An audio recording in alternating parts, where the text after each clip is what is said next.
During my honeymoon with my husband, I woke up in the middle of the night and overheard him talking on the phone with someone about something terrifying. Despite my fear, I peeked at my husband's smartphone to find out what he was talking about. What I saw written there was unbelievable. After learning about my husband's plan, I took his passport and returned home alone. When I was preparing to crush my husband thoroughly, someone suddenly spoke to me. My name is Caroline. I am an ordinary office worker working for a company in New York. I met my husband Miles through a friend's introduction, went out to eat several times, and after a year of dating, we got married recently. My husband is good-looking and has a very kind personality, but there was only one drawback. This happened one day before our wedding. I'm home.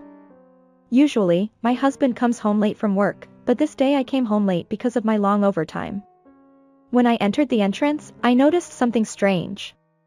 I thought it was cheating, so I listened carefully and heard voices. It was a male and female voice, and I immediately recognized the male voice as Miles. I couldn't hear the content of the conversation, but I could hear the woman's voice. They seemed to be talking happily together. I immediately started recording with my smartphone and rushed into the living room. Miles and my mother-in-law were there. Oh, welcome back. Welcome back, Caroline. Sorry for intruding.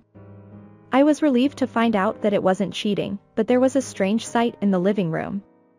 Cardboard boxes were piled up all over the room. I couldn't understand the situation very well, so I asked, what are these cardboard boxes? Miles replied, oh, these? I'm moving, so I was packing my things. My mother came to help me. I'm so confused that my head is about to explode. Moving? Where are we moving to? I didn't hear anything about it. Oh, Miles. Didn't you tell Caroline? Oh, sorry. I've been busy with work. I'm sorry, Caroline. Miles didn't tell you to live in my house if you get married. My in-laws' house? I'm even more confused. I thought after my honeymoon, I could spend time with my beloved husband alone, but this is terrible. I have to stop it somehow. I thought so and said, I didn't hear anything about it at all. I'm in trouble if you decide on your own. However, my mother-in-law said, oh dear, it's normal for a bride to live with her husband's family after getting married. If you can't do that, you'll have to break up with your son. That's what my mother said. Besides, I can live in my familiar home, and it would be helpful for Caroline if something happened while living together, right? I was told that, and since my mother-in-law was there, I couldn't strongly say anything to my husband and decided to move to my in-laws' house. In this way, my husband is a mama's boy. Looking back now, if I had refused firmly at this time, it might not have happened like that. Living with my in-laws was very difficult for me. After I started living with my in-laws, my husband's mama's boy accelerated even more. No matter what I asked him to do, his first words were always Mom, and although my mother-in-law did most of the cooking and housework, sometimes I cooked, too. My mother's cooking is better, he said. My mother-in-law is happy to rely on her own son for everything, so she does everything for him. My father-in-law doesn't say anything and ignores me by avoiding me. I kept thinking that I had no meaning in this house. My biggest worry was my mother-in-law's extravagance. After I started living with my in-laws, I found out that my mother-in-law loves brand name clothes and bags, and she always buys them when her favorite brand's new products come out. Every time a new product came out, she said, Caroline, I want this, but I don't have that much money now. Can you give me a little? I thought that if she doesn't have enough money, don't buy it, but since my mother-in-law did most of the cooking and housework, I couldn't argue and had no choice but to pay as she said. Thanks to that, the savings I had been saving since my student days were running out. Even if I consulted with my husband about this, Miles said, don't complain because you're living here. I'm not living in this house because I like it. Even so, I didn't run away from this house because my husband cherished me in one way or another. When our holidays matched, he took me on a date, and he also planned a honeymoon trip. Living with my in-laws was tough, but I did my best relying only on my husband's kindness. And finally, the day of the honeymoon trip that my husband planned for me arrived. The destination was Italy. He fulfilled my long-cherished wish of, I want to eat authentic Italian food. I was very excited because my long-cherished dream was coming true, and I could travel abroad with my favorite person. However, the honeymoon trip I was looking forward to turned into a hellish trip with a single word from my husband. It was in the middle of the night. I woke up because I wanted to go to the bathroom and noticed that my husband wasn't next to me. I thought he might have gone to the bathroom, so I approached that side and heard my husband's voice. It seemed like he was talking to someone on the phone, but who could he be talking to at this time? I listened carefully and heard an unbelievable word. My wife's life will be over tomorrow. What? Don't worry, Mom. I'll do it well. I'll contact you again. The person on the phone seemed to be his mother. But my life is going to be over. I was trembling with fear, but I thought that if I stayed here like this, it would be revealed that I was listening, so I hurriedly returned to bed and pretended to sleep. After a while, my husband came back to bed and started snoring. I confirmed that my husband had fallen asleep and secretly left the bed and headed to the bathroom with my husband's smartphone. My husband is a person who doesn't lock his smartphone, so I was able to open it smoothly. Even though the other person was my husband, I knew that it was not a good thing to peek at someone's smartphone, but I had no choice but to look at it when I thought that my life might be in danger. I opened the message app on my husband's smartphone and saw the exchange with my mother-in-law.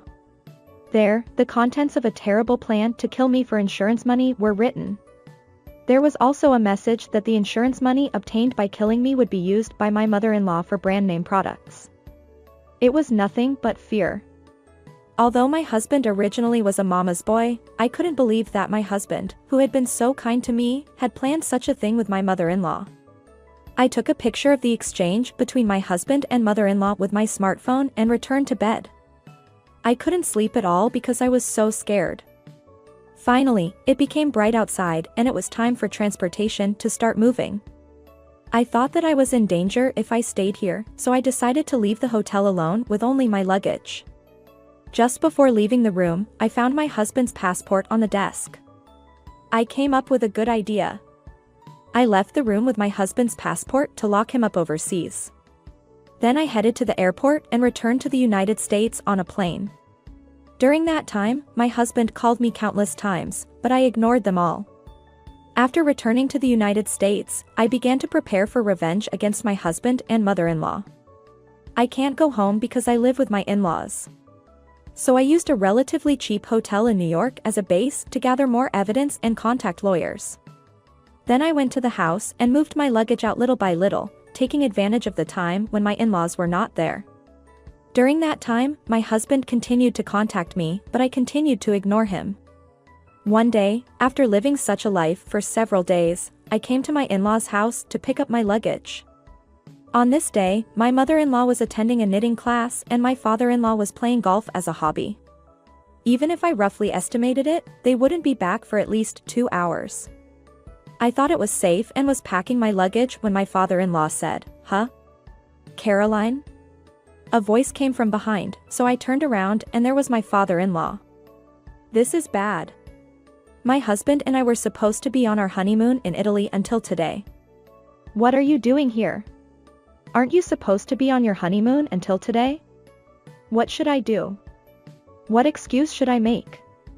Should I honestly tell him why I came back to the United States alone? But what if my father-in-law was also involved in the plan my husband had made? Thoughts on what to do were swirling around in my head. My father-in-law said to me, who was confused, "It's not good here, so let's go to a nearby coffee shop." I decided to go along with my father-in-law's proposal because my mother-in-law would come back if I stayed here for a long time. When I entered the coffee shop and sat down, my father-in-law immediately asked me, "So why is Caroline, who should be overseas, here? What happened to Miles?" I hesitated whether to tell the truth. That's because if my father-in-law was also in league with my mother-in-law, my plan would be ruined. Haven't you heard from my mother-in-law? When I asked him that, my father-in-law tilted his head curiously and answered, "I haven't heard anything."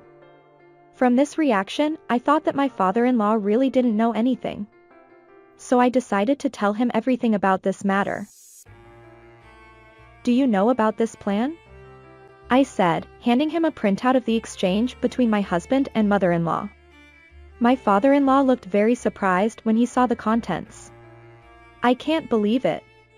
I've seen the two of them talking secretly a few times, but I didn't think they were planning something like this. It seemed that my father-in-law didn't know after all. Yes. When I was over there, I overheard my husband talking to my mother-in-law on the phone and found out. So I got scared and came back home alone. I'm sorry. My wife is really sorry. Please don't apologize. You did nothing wrong. So, about the future, I'm sorry to say this to you, but I want to divorce Miles. Of course, it's your freedom, Caroline. I'm really sorry. Even though it was supposed to be a happy time for the newlyweds, so my father-in-law apologized many times. Until now, it seemed that my father-in-law had been avoiding me, so I thought he might hate me, but he said kind words to me, thinking about me. My father-in-law is such a good person, but I wonder why my mother-in-law and husband became such people. As I was thinking that, my father-in-law told me about this episode. Caroline, did my wife make you buy a brand name product? Well, yes. That might be my fault. It was around the time when my wife and I got married. I gave her a brand name bag for her birthday. Then she became obsessed with brand name products. Thanks to that, even at this age, she only wears brand name products. I want her to dress more appropriately for her age, but... I see. Sometimes she even borrowed money to buy them. I was angry at that time. I never thought that she would make Caroline buy them. I'm really sorry. I can't forgive what my mother-in-law did, but it's not your fault. The one who didn't quit even though my father-in-law got angry is the one who is at fault. That's right. By the way, how is Miles doing? Isn't it about time for him to come back according to the schedule? Well, that's... Oh no. Even my father-in-law would be angry if he knew that his son was trapped overseas. But if I've come this far, I have no choice but to tell him everything. Actually, I came back to America with Miles' passport. So Miles won't be back for a while. Huh? I'm sorry. I know it's not a good thing, but there was no other way to smoothly prepare for the divorce. I see. Well, it can't be helped since you're living with us. So that's what it was. Did something happen? No, it was probably the day you came back to America, Caroline. I heard Miles and my wife talking on the phone. According to my father-in-law, Miles was momentarily panicked by my absence, but he said that if he remained missing, the plan would go well. At that time, my father-in-law apparently had no idea what was going on, but he seemed to understand after hearing my story. I understand the situation. If Caroline is okay, I'll be on Caroline's side. Really? Thank you very much. While we were talking like this, my cell phone suddenly rang. It was Miles. He probably realized that he didn't have his passport at this time. I finally answered Miles' call. Hello? Caroline. Thank goodness. You finally answered the phone. Where are you now? I've been worried because I couldn't get in touch with you. But anyway, I'm glad you're safe. I'm sorry for worrying you. Actually, I got a call from my parents and I had to go back to America. I was so busy that I couldn't even contact you. I see. Well, that's okay, but do you know where my passport is? I'm supposed to go back today, but I can't find my passport. That's what happened, but I got confused and brought Miles' passport back with me because I was in a hurry to come back. What should I do then? Reissuing your passport should be possible there too, right? It's faster to reissue it than for me to send it to you now. Reissue. What about the company? I can't take any more time off. I'll call the company and explain it to them, so it's okay. I'll also tell my father-in-law and mother-in-law. I see. Okay. I'm sorry, that's all I can do. Be careful on your way back. I said that and hung up the phone. Caroline, you're quite a liar, aren't you? I'm good at using my bad ideas. In this way, my father-in-law became my ally. Thanks to him, I was able to prepare for the divorce more smoothly. And finally, the day arrived. My husband finished reissuing his passport and returned to America safely. My mother-in-law went to pick him up at the airport, so my husband and mother-in-law came home together. I'm home. Oh, it was really a disaster. Yeah. It's Caroline's fault. You have to communicate properly.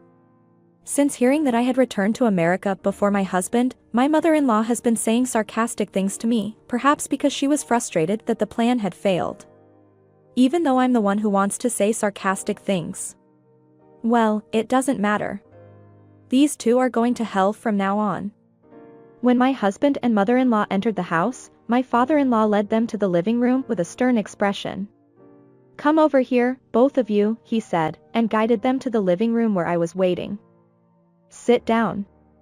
My husband and mother-in-law looked a little flustered, but they obediently sat down in the chair without defying my father-in-law's attitude. I'm sorry to bother you just as you've both come back. But there's something important I need to talk to you about. Something important. I'll get straight to the point. Miles, please divorce me. Divorce. Wait a minute. Caroline. What do you mean by suddenly saying that? You locked my son up in Italy and now you're saying you want a divorce as soon as he comes back. That's beyond unreasonable. Unreasonable? Aren't you the ones who are unreasonable? What do you mean? Well, don't you have any idea what I'm talking about? Then can you explain what this is? I showed them a photo of the exchange between my husband and mother-in-law. This is nonsense. You can make this kind of thing with editing nowadays, so it's not proof of anything. Well, that's true.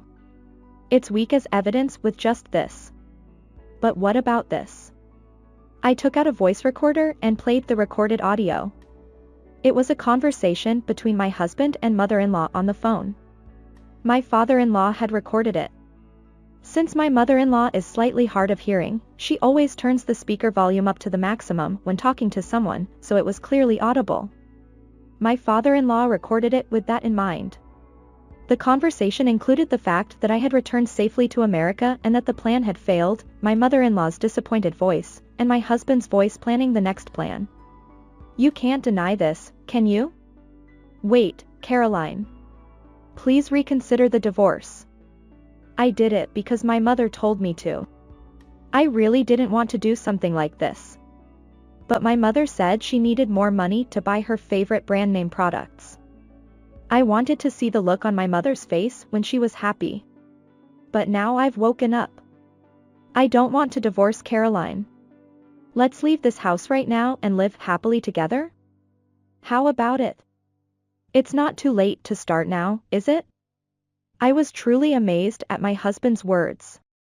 How could he come up with such an idea? Hey, I've been thinking this for a while, but you should stop Mama's boy. It's just plain creepy.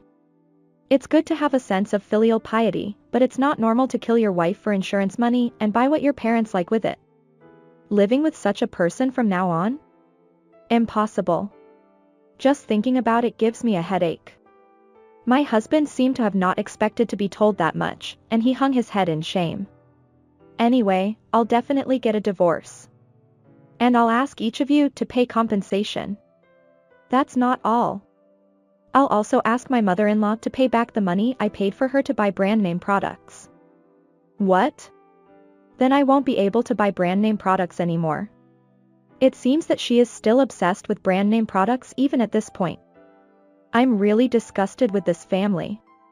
It's enough. Suddenly, my father-in-law interrupted.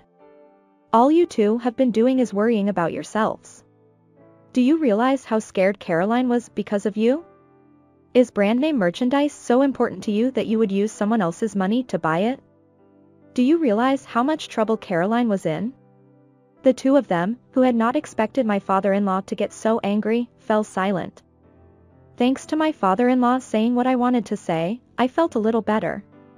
But my revenge was not over yet. Wait, when did you find out about this? I found out on the first night of our honeymoon when I heard you talking to your mother on the phone in the middle of the night. So you went back to America the next morning. No way. You didn't tell the company about this, did you? Finally realized? Well, you'll find out the answer soon enough. As I said this, my husband's cell phone rang. It's from the company. You're kidding. With that, my husband nervously answered the phone. Hello? What fired? Wait a minute. That's a misunderstanding. It seemed that the call was cut off before my husband could make an excuse. By the way, I've submitted evidence of this matter to the company.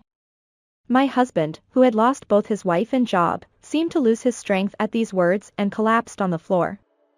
So I'll be contacting you through my lawyer from now on, so please don't get involved with me anymore. And so, my married life with my husband came to an end. But it didn't end with the divorce. The lawyer I had consulted about this matter told me. Even planning to kill someone is a crime, so you should go to the police. So I did as I was told and consulted the police. The two of them were not arrested, but they were fined. Thanks to their criminal record, my husband had a hard time finding a new job, and my mother-in-law started getting strange looks from the neighbors. Furthermore, to pay me alimony and other expenses, my mother-in-law had to sell almost all of the brand name items she had bought. The only thing left was a bag that my father-in-law had given my mother-in-law for her birthday. From now on, my father-in-law will be in charge of the family finances, and I heard that my mother-in-law will have less money to spend freely. This made the mother and son reflect on their actions. As for me, I am now living alone in an apartment in San Francisco. I got divorced right after getting married, but I didn't feel lonely or anything like that. Rather, I felt lucky to be free from that house. I don't want to live with anyone else again if I can help it. Of course, living alone is hard, but it's more comfortable because I don't have to worry about others. I no longer have to worry about money from my mother-in-law, so I have some extra money and am saving a little bit at a time. I hope to be happy with someone else someday.